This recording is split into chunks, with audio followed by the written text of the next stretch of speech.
Bismillahirrahmanirrahim. Assalamualaikum warahmatullahi wabarakatuh.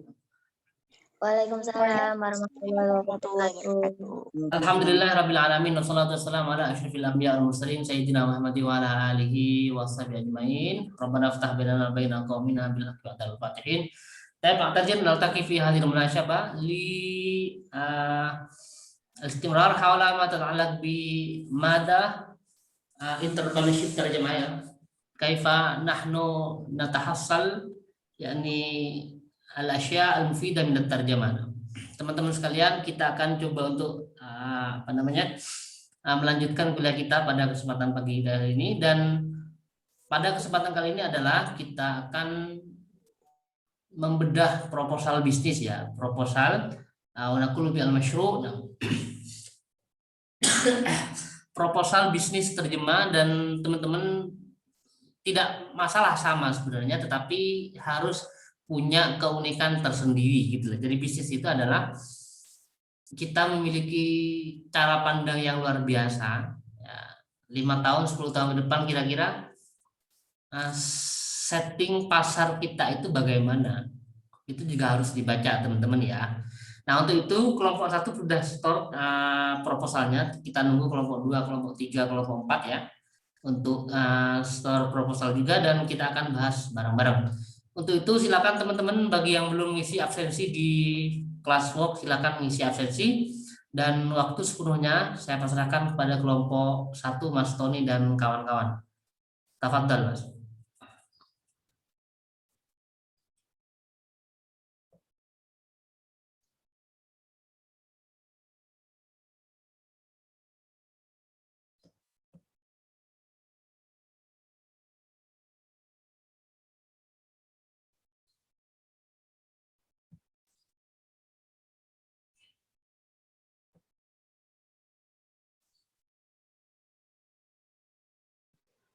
Assalamualaikum warahmatullahi wabarakatuh. Waalaikumsalam warahmatullahi wabarakatuh. Saya ucapkan terima kasih kepada Ustadz Bah yang telah mempersiapkan kelompok 1 untuk mempresentasikan hasil proposal kami. Langsung saja saya buka screen-nya. Oke. Ini adalah proposal usaha kami yang bergerak dalam jasa penerjemahan bahasa Arab yang kami beri nama atau beri brand dengan nama Konco Arab. Untuk kelompok kami sendiri terdiri dari Asyifa Yusria, kemudian Faikotu Zulfa, kemudian Rosarona, kemudian Tony Widianto, dan Rizkiatul Jannah. Oke, langsung saja untuk pembahasan visi dan misi akan disampaikan oleh teman saya, yakni Syifa. Kepadanya saya persilahkan. Baik, terima kasih Mas Tony. Sekarang saya akan melanjutkan presentasinya. Visi dan misi usaha. Usaha jasa penerjemahan ini nama jasa penerjemahan bahasa Arab ini adalah Konco Arab, yang beralamatkan di Jemur Sari, Wonocolo, Surabaya. Nama pemilik dari usaha Konco Arab ini adalah saya sendiri, Asyifa Yusria, Faikotu Zulfa Amabilis, Rosarona, Tony Widianto, dan juga Ulfa Rizkiatul Jannah. Visi dan misi dari usaha Konco Arab ini adalah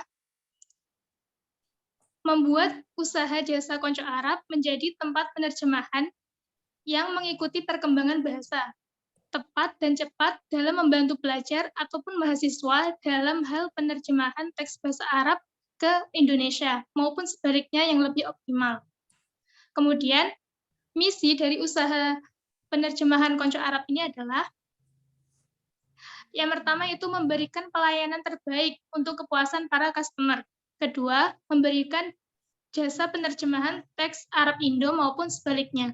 Yang ketiga, membantu para pelajar atau mahasiswa dalam menerjemah tugas dalam bentuk file maupun mencetaknya secara langsung. Selanjutnya yaitu deskripsi usaha secara umum. Jasa penerjemahan bahasa Arab Indonesia. Jasa penerjemahan bahasa Arab Indonesia Konco Arab merupakan usaha penyedia layanan penerjemahan teks yang bertujuan meringankan beban para pelajar ataupun mahasiswa bahasa Arab dalam masalah hal tugas menerjemah. Kami juga membantu pelajar ataupun mahasiswa untuk mencetakkan file tersebut. Namun dengan cakupan wilayah 1 kilo lebih dekat dengan lokasi kami. Dengan demikian, kami memberikan kemudahan bagi teman-teman tanpa perlu khawatir mencetak file tersebut. Selanjutnya akan dijelaskan oleh teman saya.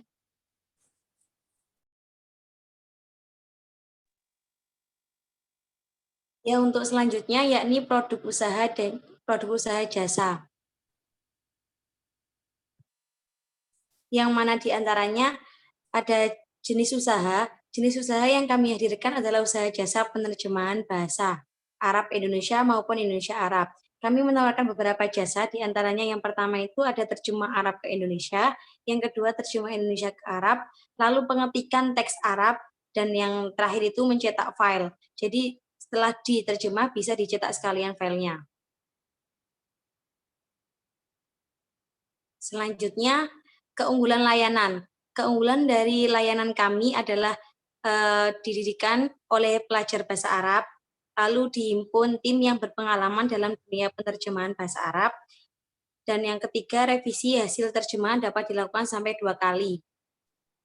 Lalu untuk yang terakhir, proses pengerjaan dengan deadline waktu 3 kali 24 jam, serta sesuai dengan estimasi waktu yang tersedia. Untuk 3 kali 24 jam ini, estimasi dalam tahap revisi, karena maksimal revisi sampai 2 kali.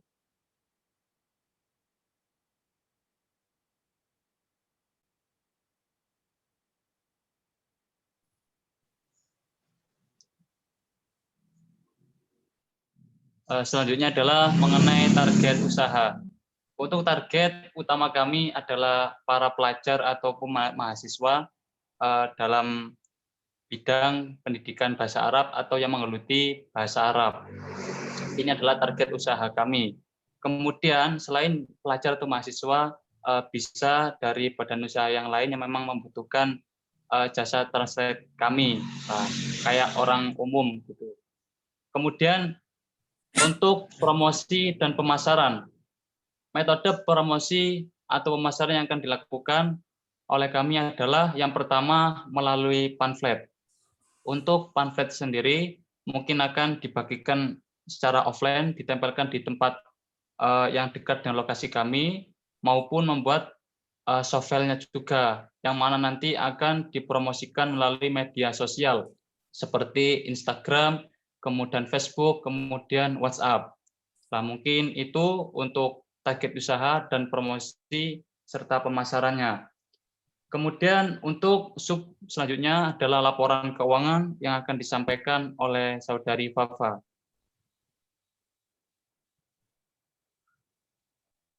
Ya, di sini saya akan menjelaskan tentang mengenai laporan keuangan. Di sini ada alokasi dana yang meliputi modal awal, kemudian biaya operasional per bulan, perhitungan harga, biaya jasa, dan perhitungan laba. Untuk awal, di modal awal ini, karena usaha kami itu fokus pada terjemahan teks ya, jadi perincian kebutuhannya juga disesuaikan dengan fokus jasa kami. Antara lain bisa dilihat di screen seperti komputer, print, kemudian kertas, terus flash disk, dan kamus, sehingga dapat dilihat di screen bahwa perkiraan modal awal dari jasa kami adalah sekitar 6.910.000. Kemudian lanjut di biaya operasional per bulan. Biaya operasional per bulan ini kayak biaya tunjangan per bulannya ya, kayak misal wifi, listrik, kemudian gaji karyawan, kemudian hal-hal kecil seperti tinta printer dan lain sebagainya. Maka didapat total operasional per bulannya sekitar 1.465.000. Lanjut ke perhitungan harga. Yang pertama, harga menerjemahkan teks Arab ke Indonesia tidak dapat ditawar. Kemudian revisi dilakukan 2 kali lebih dari dikenakan biaya lagi. Kemudian harga jasa disesuaikan dengan peraturan Menteri Keuangan. Kemudian total biaya dihitung per halamannya. Yang terakhir, harga bisa sewaktu-waktu dapat berubah tanpa pemberitahuan terlebih dahulu. Untuk biaya jasa dan perhitungan labanya dijelaskan oleh Mbak Eva Botus Zulfa. Silakan, Mbak.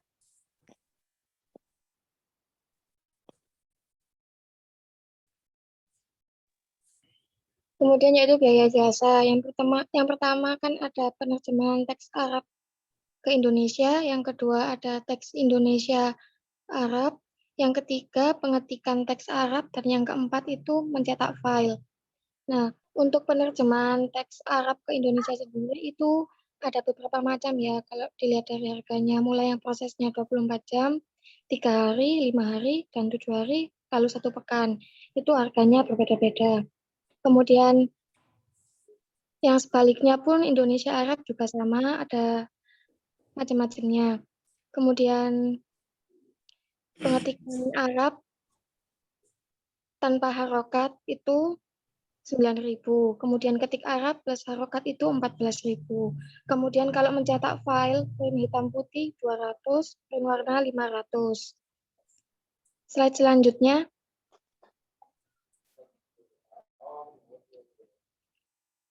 Kemudian di perhitungan laba. Nah, target layanan kami dalam 1 bulan adalah minimal mendapat 100 orang customer. Nah, kalau kita hitung omset per bulannya itu kayak gini. Jasa pribadi dikali jumlah customer per bulan. Jadi contohnya kayak kalau harga 1 yang 30.000 dikali 20 orang kan 600. Nah, itu kan contohnya ya. Terus dari contoh itu totalnya dapatnya 2.140.000. Kemudian owner, Mas. Kemudian kalau dari percetakannya itu harga cetak per halaman dikali jumlah customer per bulan. Slide selanjutnya. Kemudian perhitungan omset per tahun. Nah, perhitungannya itu dengan omset per bulan dikali 12 bulan. Tadi kan omset per bulannya 2.140.000 dikali 12. Itu dapatnya 25.680.000. Kemudian perhitungan laba per bulan. Itu menghitungnya dengan omset per bulan dikurangi biaya operasional.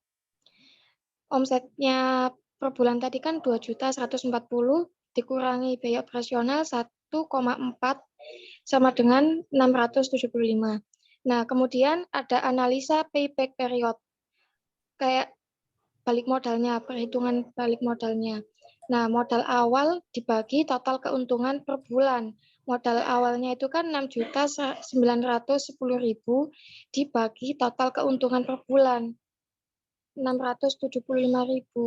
Nah, hasilnya kurang lebih 11 bulan. Jadi modal usaha akan kembali pada kisaran 9 bulan. Selanjutnya saya serahkan ke moderator. Terima kasih kepada teman-teman yang telah menyampaikan pembahasan tadi. Di sini saya serahkan pada teman-teman yang lain, apakah ada yang ingin ditanyakan terkait penjabaran kami, baik kekurangan jelasan ataupun tambahan ataupun yang lainnya. Kami persilahkan.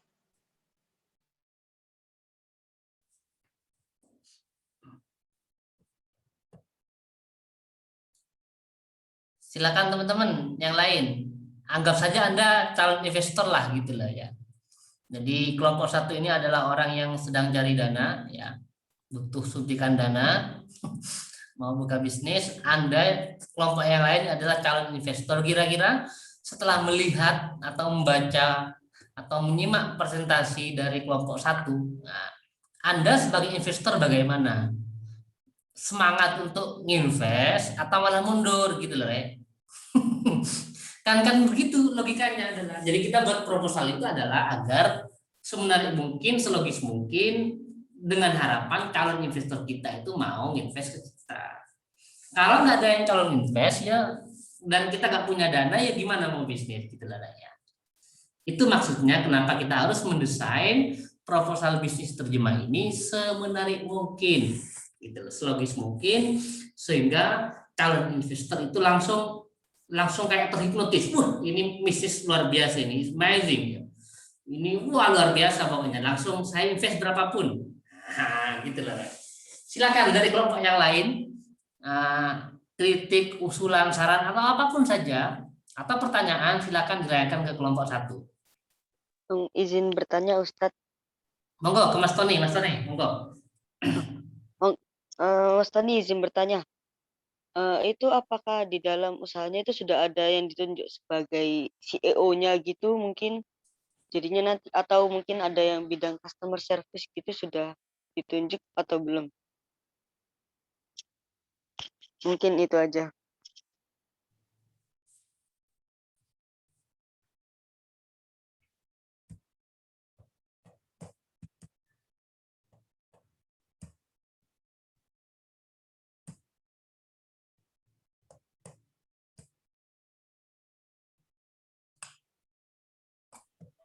Saya mau bertanya. Ya, silakan. Mas Tony, saya mau bertanya ya. Assalamualaikum warahmatullahi wabarakatuh. Waalaikumsalam warahmatullahi wabarakatuh. Saya Mira Faiza, NIM D721804 mau bertanya. Di dalam slide PPT tersebut tadi, PPT-nya, itu kan ada pengembalian modalnya itu kurang lebih selama 11 bulan ya. Kalau nggak salah saya dengarnya gitu ya. Benar enggak? Ya, tadi saya juga dengar gitu. Nah, gini, kalau semuanya ada seseorang investor gitu. Nah, saya mau menginvestasikan gitu loh. Ngasih modal ke jenengan, ke kalian gitu.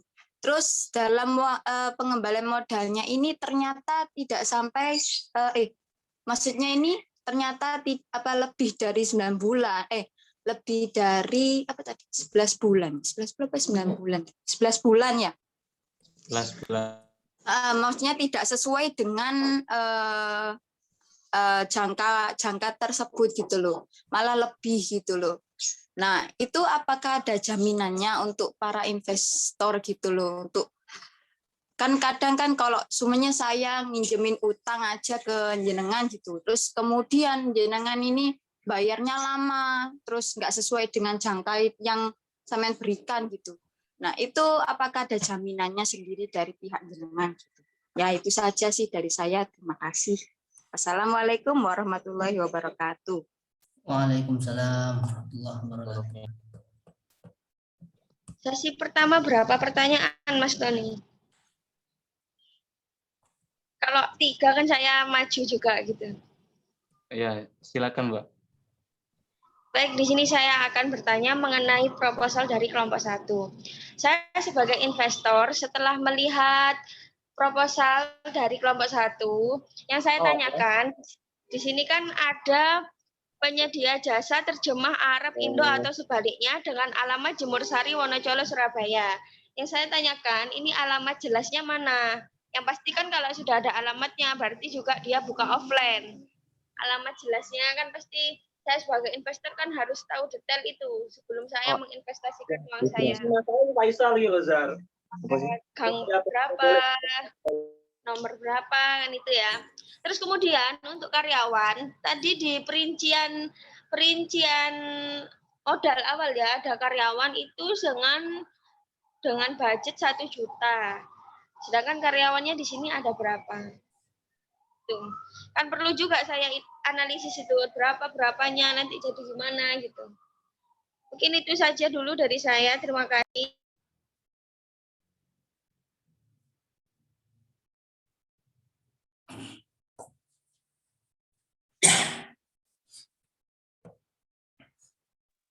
Oke, silakan kelompok 1. Cukup mungkin 3 dulu, nanti dibuka lagi kalau ada sesi lanjutan gitu ya. Oke. Untuk pertanyaan yang pertama kan, apakah ada admin yang ditunjuk ya? Mungkin seperti itu. Di sini dari kelompok 1, apakah teman-teman ada yang ingin menanggapi? Asifa, Rona, Fafa, Faik?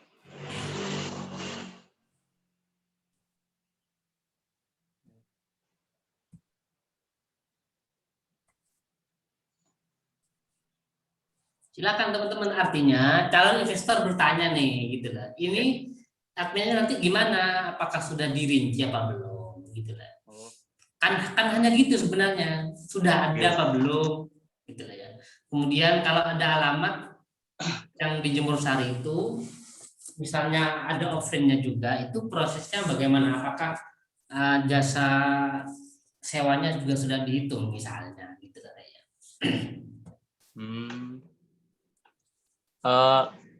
Saya langsung menjawab Ustaz nggih.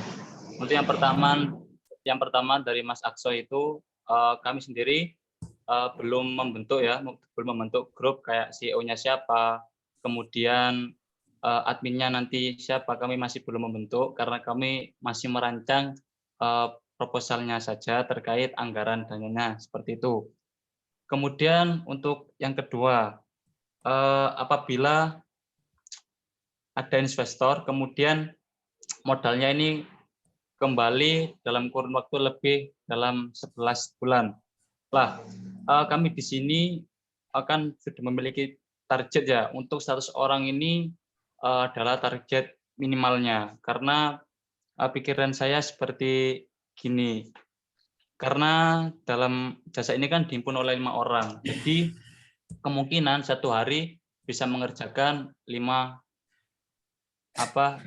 orderan ya, ini minimalnya. Lah, ini adalah budgetnya. Lah, seumpama modalnya kembali lebih dari target awal kami, maka untuk sebagai jaminannya kami akan kasih lebihan untuk pengembalian dananya. Mungkin seperti itu. Kemudian yang ketiga adalah untuk alamat jelasnya. Untuk alamat jelasnya memang kami ini kan masih ancer-ancer saja ya, di dekat Wonocolo. Alasannya kenapa? Karena alasan kami adalah yang pertama dari kota Surabaya sendiri itu adalah kota metropolitan yang mana pengeluaran antara uang ini sangat besar ya. Oleh karena itu kami menjadikan kota Surabaya sebagai tempat singgahnya. Kemudian tepatnya di Jemur Sari. Alasannya adalah dekat dengan universitas kayak UIN yang mana di situ membutuhkan jasa penerjemahan. Nah, untuk alamat pastinya kami juga masih belum membentuk. Seperti itu. Mungkin ada tambahan dari kelompok satu yang lainnya, dari Mbak Asifa, kemudian Faik, Rosa, ataupun Ulfia. Saya persilakan. Iya.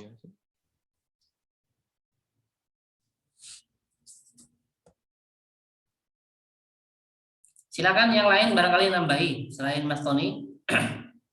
Saya mau nambahi yang pertanyaannya Mbak Lulur yang masalah perincian gaji itu tadi.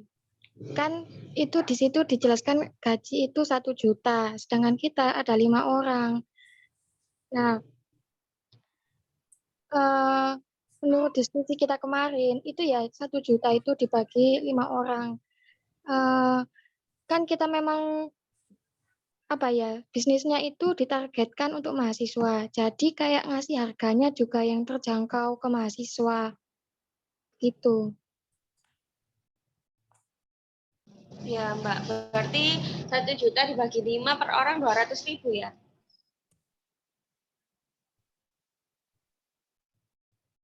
Iya, Mbak. Itu kalau kita dalam 1 bulan dapat 100 orderan itu.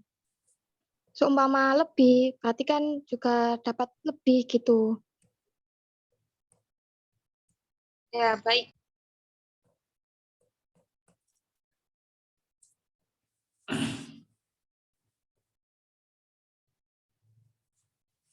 Silakan bagaimana Mas Tony dipimpin. Gimana untuk dari Mas Akso, kemudian Mbak Fira, apakah ada sanggahan? Barangkali ada sanggahan, monggo disampaikan. Buat Mas, mungkin bisa diterima. Oh ya, kemudian untuk Mbak Firanya sendiri, gimana? Apakah jawaban kami tadi sudah sesuai ataupun masih kurang pas? Monggo. Enggak, ya sudah, mungkin sudah cukup itu saja sih. Jangan saya cuma bertanya, ada jaminannya gitu enggak? Soalnya kan kadang investor, kenapa sulit mencari investor itu kan kadang investor itu harus benar-benar melihat gitu kerjanya para yang yang mereka kasih modal itu apakah sesuai gitu loh dengan proposalnya atau tidak. Nah, kalau seumpama tiba-tiba nanti ada lebih tidak sesuai dengan jangkanya pengembalian modalnya, itu kan pasti investor tuh berpikir gitu loh, ini mana gitu. Tapi kalau seumpamanya jaminannya ada kelebihan, nanti diberi kelebihan, ya walah ya udah gitu aja sih. Ya itu aja, terima kasih. Ya, sama-sama. Mungkin dari teman-teman yang lain ingin menambahkan atau memberi pertanyaan, kami persilakan. Monggo teman-teman.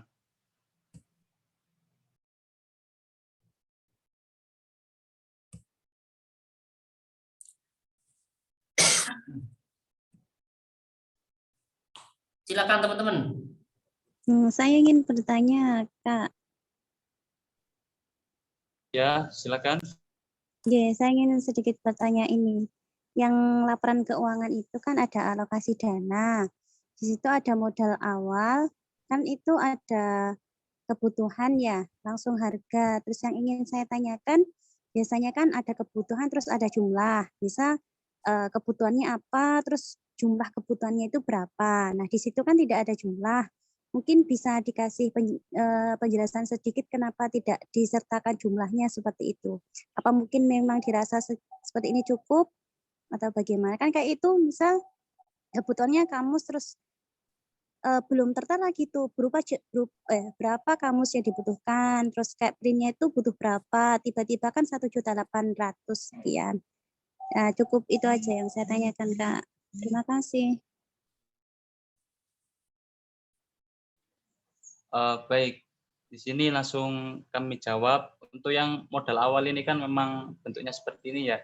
Jadi untuk yang pertama kebutuhan komputer, nah itu kami cuma membutuhkan satu, ya, dengan budgetnya harganya sesuai dengan harga pasarannya 4.600.000 itu.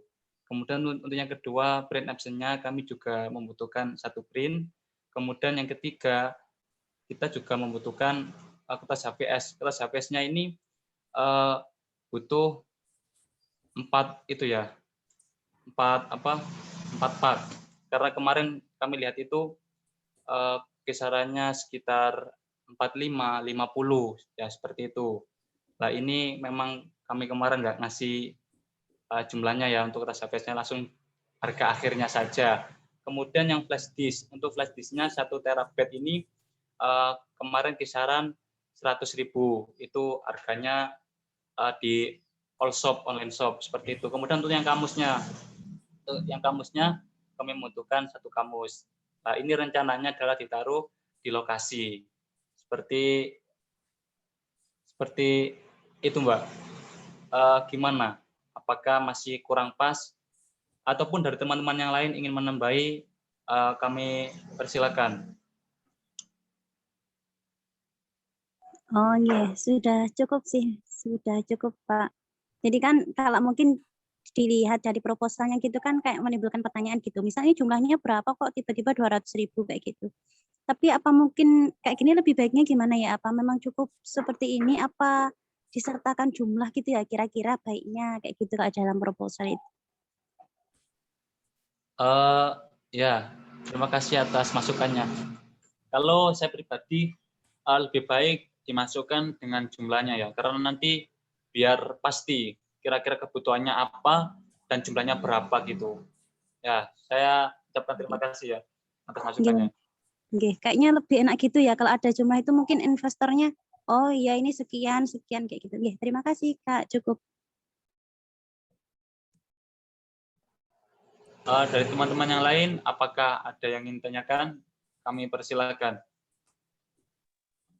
Mungkin ingin bertanya Pak Mas Tony. Ya, silakan.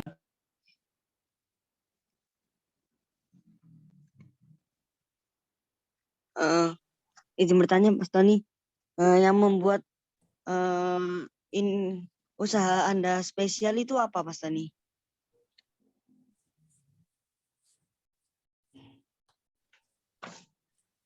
Oke, terima kasih atas pertanyaan dari Mas Akso. Untuk keunggulan dari pelayanan kami ya, yang pertama adalah kami mengerjakan sesuai deadline. Lah itu yang pertama. Kemudian yang kedua, harganya lebih bisa dijangkau oleh kalangan pelajar ataupun mahasiswa ataupun kalangan menengah ke bawah. Kemudian yang ketiga, kami menyediakan beberapa estimasi waktu. Lah, dan waktunya ini juga kami usahakan sesuai deadline ya, karena ada pembagian 5 waktu yang tadi itu. Kemudian yang selanjutnya adalah adanya revisi 2 kali. Lah ini jarang-jarang kita temukan di dalam jasa penerjemah yang menyediakan revisi sampai 2 kali. Lah mungkin itu Mas. Berarti spesialnya di revisinya itu tadi ya? Revisi sama Revisi 2 kali ya, sama deadline. Ya. Baik. Terima kasih Mas. Ya, sama-sama. Kayaknya itu ada yang kurang ya Mas ya dari perinciannya. Kan sudah ada laptop, sudah ada printer, sudah ada kertas HPS, tapi tintanya belum dihitung. Oh ya, terima kasih. Kenapa tintanya tidak dihitung? Tadi kan tintanya sudah kami masukkan ke modal yang per bulan itu tadi. Lah, kemudian untuk tinta yang awal kan kalau kita membeli printer, biasanya itu sudah dapat paket lengkap dengan tintanya juga. Lah, untuk penggunaan tintanya juga ini paling enggak bisa 1 bulan. Ini yang saya rasakan ya. Seperti itu. Gimana, Mbak? Ya, bisa diterima. Tapi kalau menurut saya, perinciannya ini masih kurang. Jadi saya sebagai investor masih ragu-ragu loh. Ya apa kok gak dilebokno? Gitu. Untuk yang jadi tinta, kan namanya duit kan harus itu kan harus detail. Apalagi kita sebagai investor. Saya dulu pernah coba-coba mau invest gitu ya. Ternyata proposalnya kurang memenuhi. Jadi saya tarik lagi. Mungkin itu ya. Mungkin bisa lebih dirincikan. Kalau memang ada karyawan ada berapa, kalau memang ada begini ada berapa gitu. Jadi saya sebagai investor iso ngira-ngira kira-kira saya ini invest ke sini pas atau tidak gitu. Uang saya dilarikan kemana apa gimana gitu loh. Baik Mbak, terima kasih atas usulannya. Untuk yang tinta sudah kami masukkan ke anggaran per bulan ya. Sama untuk gaji karyawan memang sudah kami masukkan, namun kami belum mengasih jumlahnya tadi. Itu Mbak. Terima kasih atas masukannya.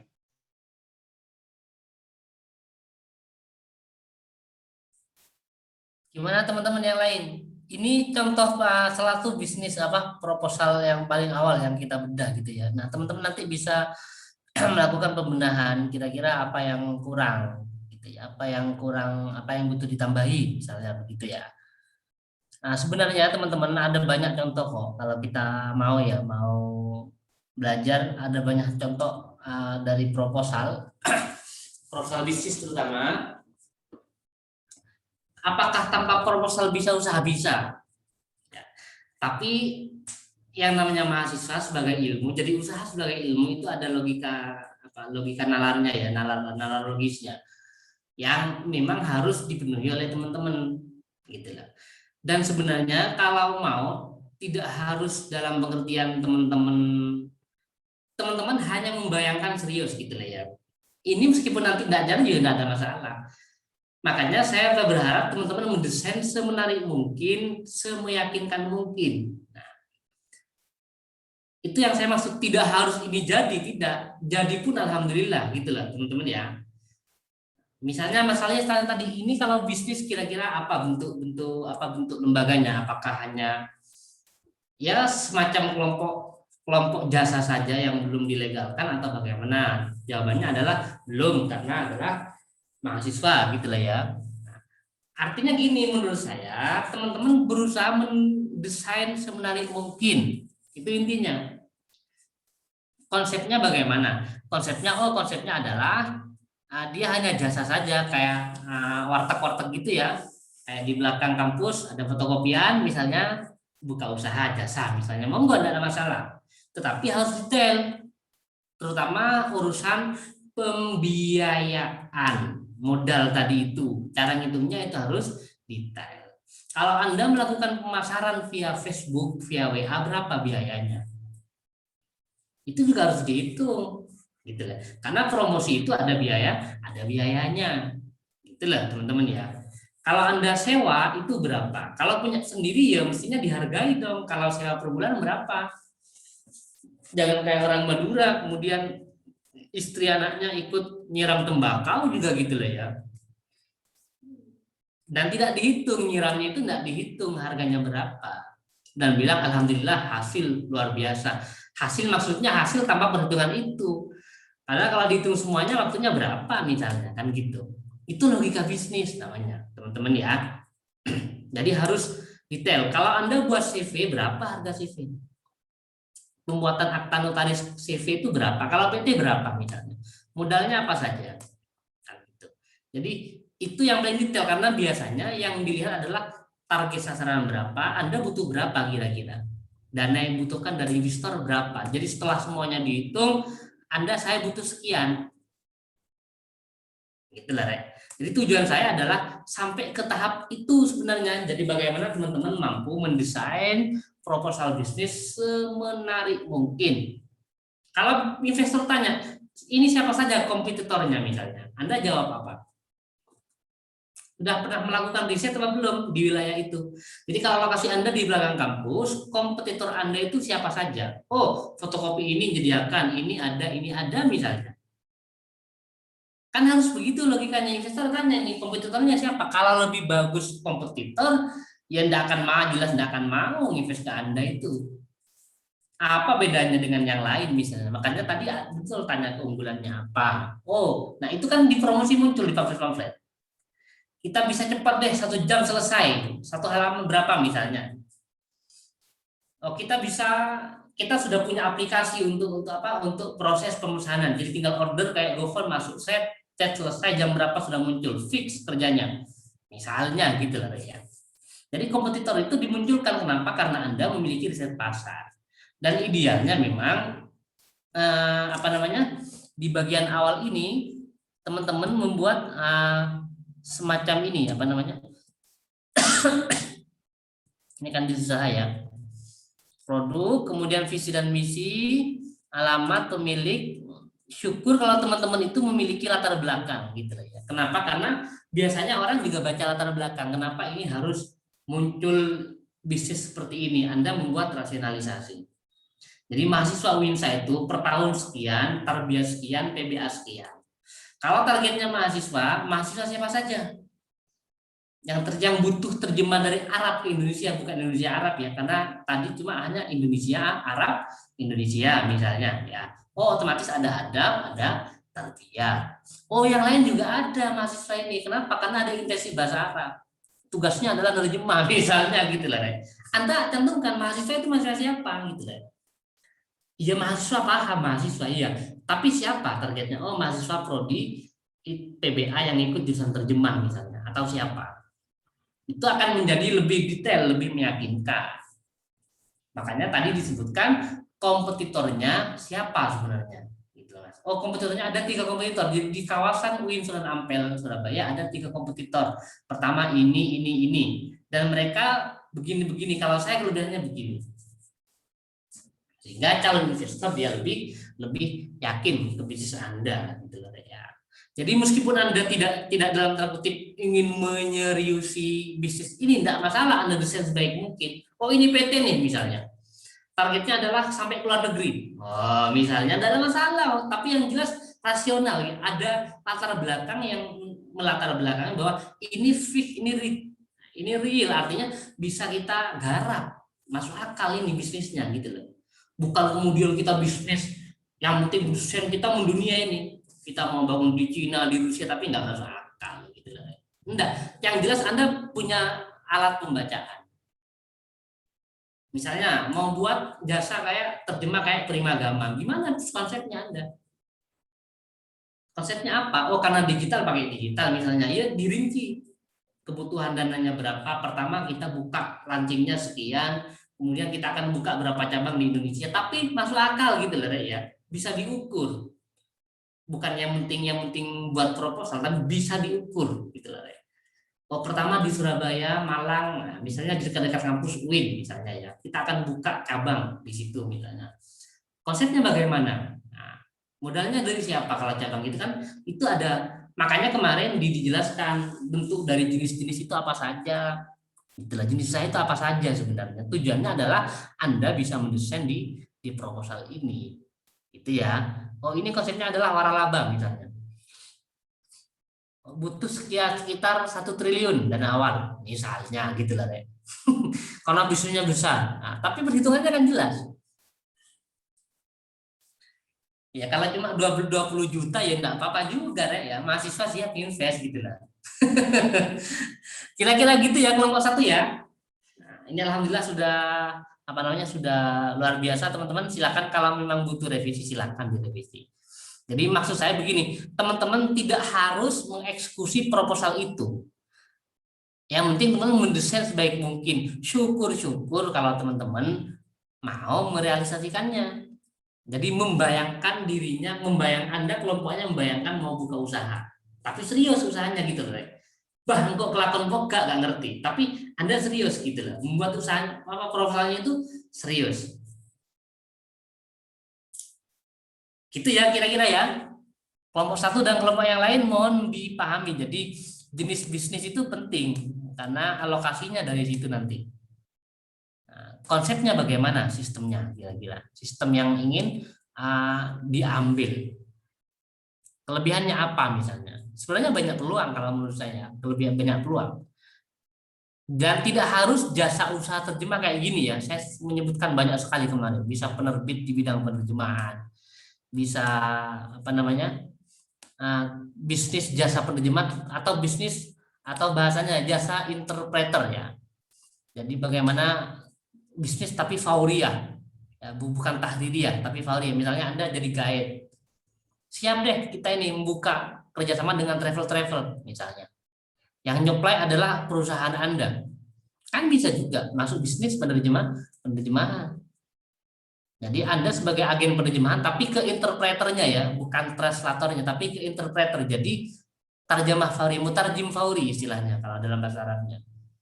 Jadi Anda buka jasa itu PT karena luas ya, perusahaannya luas, tinggal Anda kerjasama dengan beberapa travel atau destinasi wisata, pengelola wisata untuk siap kalau ada tamu bahasa Arab atau kalau ada pebisnis misalnya, kan bisa jadi.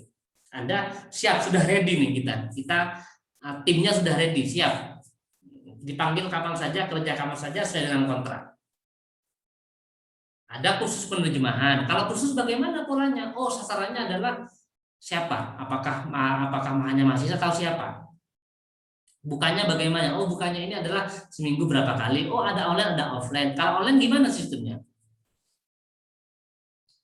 Nah, kemarin di Lisan Arabi saya online kok pakai Zoom itu. Jadi WA sama Zoom misalnya. Kalau offline bagaimana? Kalau online sistemnya adalah kita memakai ini, kebutuhannya pertama laptop, kemudian aplikasi ini, nanti kita ketemu di ini, di Google Docs misalnya. Nah, dirinci begitulah sistemnya dirinci.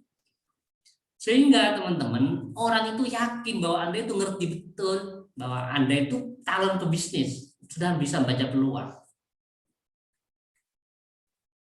Itu Mas ya. Hanya gaji karyawan siapa? Oh, karyawannya kita rekrut dari UIN, jurusan bahasa Arab yang ikut program terjemah dan mereka sudah lulus di mata kuliah entrepreneurship terjemah gitu misalnya. Gitulah Mas. Gitu teman-teman ya. Jadi berpikir detail dan rinci kalau bisa. Proposal itu sebaik mungkin. Jadi semakin dia detail semakin bagus gitu ya. Jadi kita bacanya itu fix ini luar biasa nih bisnisnya. Kira-kira begitu ya. Teman-teman bagaimana? Ya Ustadz, terima kasih atas masukannya. Oke, terima kasih. Kelompok 1 ini sudah luar biasa mendesain. Semoga jadi nih ya, meskipun teman-teman belum lulus tidak apa-apa. Konco Arab. Jadi gabungan antara Jawa sama Arab ini kayaknya nih ya. Jadi konsepnya adalah kearifan lokal. Konco Arab kan gitu. Dan ini kalau jadi kan tidak ada masalah teman-teman. Bahkan bisa dengan cara sekarang itu hanya online saja itu bisa, nggak punya tempat. Betul kok enggak? Betul. Jadi kalau mau dia jasa silakan hubungi WA ini, kirim difotokan aja bukunya yang mau diterjemah atau tugasnya, kemudian kita kirim filenya. Bisa via email. kan gitu, atau buatkan aplikasinya kalau hanya online misalnya. Nah, prosesnya gimana pembayarannya itu? Pembayarannya adalah bisa cash, bisa langsung transfer. Kalau transfer prosesnya bagaimana? Oh, sudah saya buatkan di websitenya, ada konsepnya nih, bla bla bla. Itu kira-kira teman-teman. Jadi ala kulli hal uqaddimu asyukral jazil li samaha al-a'dha li al-majmu'ah al-ula ya. Kelompok pertama terima kasih banyak karena sudah mau mempresentasikan hasil dari desain proposalnya ya. Jadi ingat teman-teman, kalau belum buatkan grafik ya, bahwa kecenderungan pasar terjemah saat ini begini, semakin masuk akal gitu loh. Makanya itu ada istilahnya riset pasar. Jadi pasar itu di riset, diteliti teman-teman. Kira-kira begitu. Saya kira cukup ya teman-teman sekalian. Saya kira sesi pertama kita akhiri dulu. Nanti kita lanjutkan ke sesi kedua dan ke sesi berikutnya. Sekali lagi terima kasih kepada kelompok 1 ya, kelompok 1 yang sudah mendesain proposal usaha jasa penerjemahan bahasa Arab ya. Nah, bentuknya adalah karena pemula ya. Jadi masih ya semacam fotokopian gitulah di belakang, kira-kira begitu ya. Namanya adalah Konco Arab dengan para, saya nggak ngerti tadi apakah dia termasuk modalnya, apakah dibagi dari teman-teman para pengelola ini ya, atau bagaimana juga tidak dijelaskan. Makanya penting ya teman-teman ya, di urusan modal itu menjadi, menurut saya penting. Jadi modal awal itu adalah hasil sumbangan dari beberapa teman misalnya, atau bagaimana sih sistem bagi hasilnya nanti kira-kira bagaimana. Kalau 10 juta, kalau 5 orang berarti 2 jutaan misalnya, atau bagaimana sih sistemnya nanti per bulan atau bagaimana. Itu disebut dengan proposal. Sekali lagi terima kasih kepada pertama ada Istifa Yusria, ada Fakultas Zulfa, kemudian Rosarona, kemudian Mas Tony Widianto dan Ulfa Rizkiyatul. Gitu ya. Saya ma'tazirukum naltaqi insyaallah fi asyaud asani. Jadi kita akan berjumpa di sesi yang kedua. Akhirnya dari saya, ilal liqa. Assalamualaikum warahmatullahi wabarakatuh. Waalaikumsalam warahmatullahi wabarakatuh. Wabarakatuh. Salam sehat.